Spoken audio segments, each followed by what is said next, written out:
The afternoon sun hung low over the endless savanna, pouring sheets of golden light across the land that shimmered in waves of heat. Dry grass rustled lazily in the wind, whispering to the acacia trees that stood scattered like sentinels on the horizon.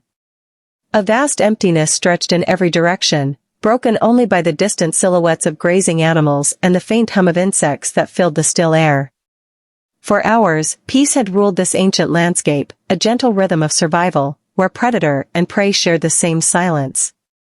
A lone African buffalo, massive and scarred from old battles, stood near a patch of brittle shrubs, its flanks rising and falling heavily. A deep wound along its hind leg bled slowly, caked with dust and flies. It had been injured earlier that morning, perhaps by a failed lion ambush or a fall into a hidden ditch.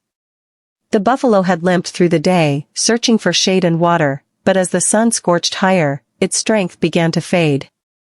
Nearby, unseen, the tall grass hid more than the whispers of the wind. The sharp eyes of predators had found the scent of blood, and danger was slowly drawing closer. From the bed of a pickup truck parked on a nearby dirt trail, a man lifted his binoculars and adjusted the focus.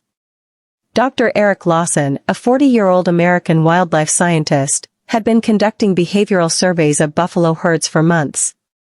His face was tanned and weathered from long days under the sun, his khaki shirt stained with dust and sweat. When he spotted the limping buffalo through his lenses, concern tightened his expression.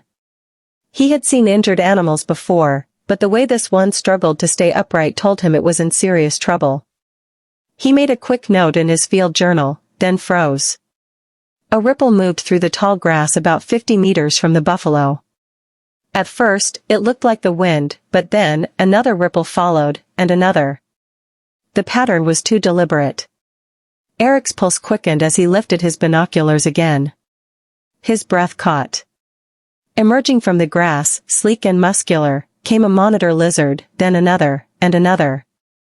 They were enormous, each nearly 6 feet long, their dark scales glinting like armor under the harsh sunlight. Their forked tongues flickered rapidly, tasting the air. The injured buffalo turned its head weakly, nostrils flaring, but it could barely move. Within seconds, the lizard spread out in a semicircle, surrounding the helpless animal. A low hiss broke the silence, followed by the slow scrape of claws over dry earth. Eric's instinct screamed at him to intervene, but he knew better than to rush in alone. These were powerful reptiles, bold, opportunistic, and unafraid of attacking large prey when it was vulnerable. His hands trembled slightly as he reached for the radio clipped to his belt. "Base, this is Lawson," he said quickly.